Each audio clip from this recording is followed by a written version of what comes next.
Oke, sekarang lanjut untuk video yang kedua setelah tadi struktur teks fabel. Nah, yang kedua adalah ciri-ciri teks fabel. Nah, ternyata teks fabel juga memiliki ciri-ciri. Apa sih ciri-cirinya? Nah, di sini sudah ditampilkan ya.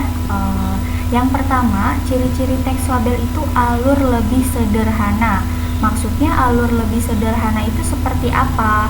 Nah, biasanya kalau teks fabel itu ceritanya, kalau kalian pernah mengamati, itu teksnya lebih singkat dan lebih pendek dibandingkan dengan teks cerpen atau dengan teks yang lainnya. Jadi alurnya lebih sederhana atau jalan ceritanya lebih sederhana. Karena lebih sederhana, pastinya lebih mudah dipahami.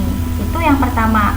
Kemudian, tokoh yang dimunculkan hanya beberapa orang atau hanya beberapa tokoh. Karena teks fabel, jadi tokohnya adalah hewan, jadi yang dimunculkan itu tidak banyak, beda dengan novel atau beda dengan cerpen. Kalau di fabel, contohnya misalkan pasti yang dimunculkan hewannya kancil, kera, hanya 2 tokoh itu saja. Atau tokoh yang seperti di video yang pernah kalian lihat sebelumnya, itu ada semut, hanya ada 3 semut. Semut pertama, semut kedua yang saling membantu, dan juga semut ketiga yang agak sombong gitu ya. Nah, kemudian yang ketiga adalah latar yang dilukiskan hanya sesaat dan dalam lingkungan yang relatif terbatas. Jadi latarnya itu tidak banyak, hanya di situ saja. Biasanya kalau di teks fabel itu latarnya di tengah hutan atau di dalam gua atau ya tempatnya hanya di situ-situ saja, tidak berpindah-pindah. Kemudian yang keempat, tema dan nilai kehidupan yang disampaikan relatif sederhana. Biasanya dari teks fabel itu kita bisa mengambil nilai-nilai kehidupan. Contohnya seperti teks atau seperti video semut yang kemarin sudah dilihat.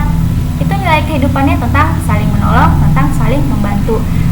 Simple, sederhana, pendek, tapi berkesan dan ngena di hati pembaca atau di hati penontonnya. Nah, jadi ini adalah ciri-ciri teks fabel. Ibu ulangin lagi, ada 4.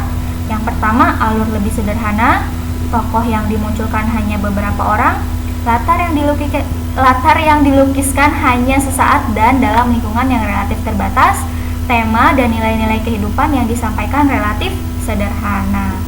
Nanti Ibu akan sampaikan contoh di video selanjutnya ya.